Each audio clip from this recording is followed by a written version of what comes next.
What would it be like if we could literally see God at work?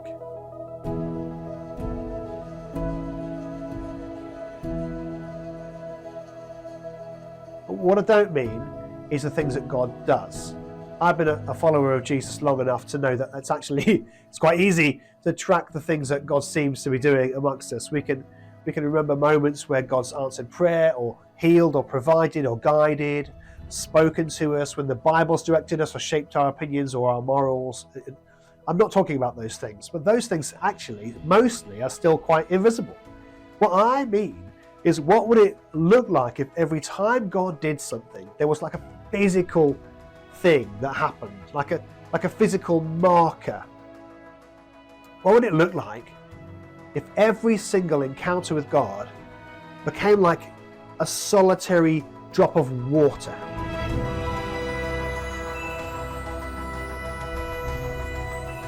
At the very start of the worldwide movement that we call Christianity today, the ones who'd been closest to Jesus began to form organic, vibrant communities of faith. They sprung up everywhere that Christians were, and they looked quite different from each other. But why were they doing it? Why would they meet together, especially when it's increasingly dangerous to do so, as it still is in some countries around the world today?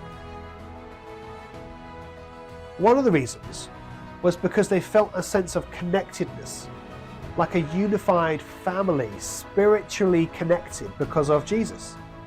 There were other people experiencing what they'd just experienced. This newfound freedom, this relationship with God that wasn't based on achievement or hitting a golden standard, wealth, class, intellect, race, gender.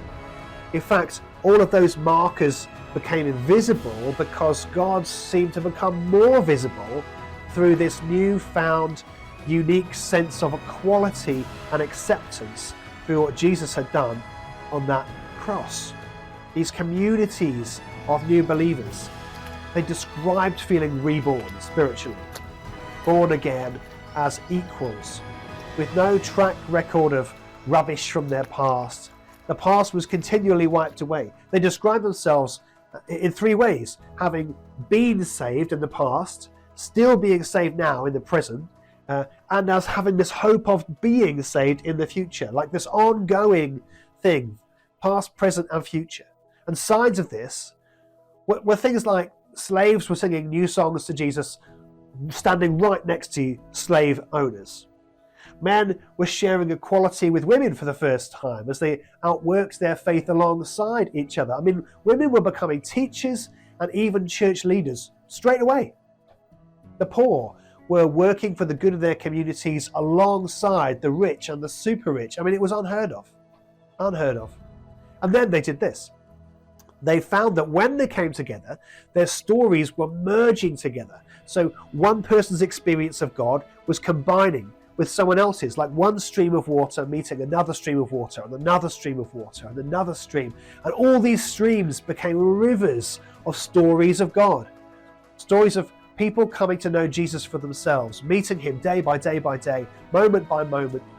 Rivers that became so wide and so deep that believers were metaphorically just lifting up their feet and letting the current just take them, the current of God.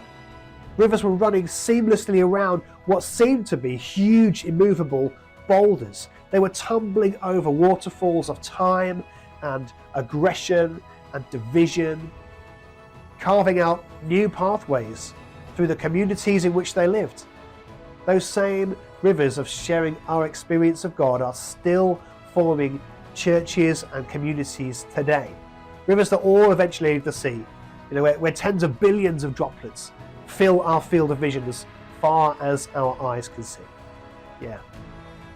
One New Testament writer put their experience like this: that which has always been there, which we've heard about and now our eyes have seen, which we've looked at and our hands have touched. We proclaim this concerning the life of eternity. This eternal life appeared as a person, not just an idea, and we have seen it and talk about it. And we're announcing to you this eternal life who began with the Father and has now appeared amongst us. We declare to you the things that we've seen and heard, because you can have this family unity with us. This same family unity is not just with each other, it's also with God the Father and Jesus the Saving One. Years later, in the 1890s, a hymn writer put it like this: "From utmost east to utmost west, where human feet have trod, by the mouth of many messengers goes forth the voice of God. Give ear to me, you continents, you islands, give ears to me, that the earth may be filled with the glory of God as the waters cover the sea." In fact, the reality is, of course, if we could literally see all the things God was doing everywhere, every day, I don't just mean the ones we notice or bother to look for. I mean everything that God is up to. It'd be like being able to see every particle of moisture in the air. People's lives would be dripping with water, and the streets would be flowing with God's work everywhere, because the reality is that God is at work. He's at work everywhere, seen and unseen, noticed and unnoticed. He holds all creation together. He goes before us and behind us. He's all around us. He's in and through everything. He's sustaining everything.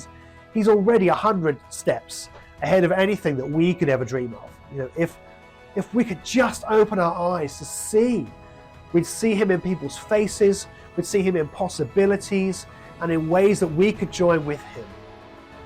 And we'd be like children playing in these deep, deep rivers and lakes of his goodness and presence everywhere. All of it eventually flowing towards the sea, where tens of billions of droplets will fill our field of vision as far as our eyes can see.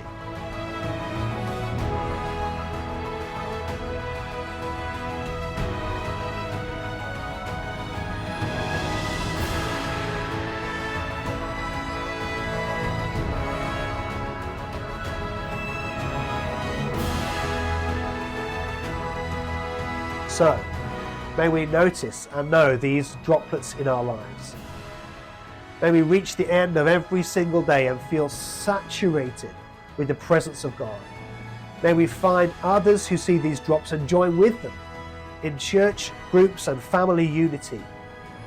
May we perceive rivers of living water flowing from our faith and from our communities, from every good act and every good intention, from every human heart.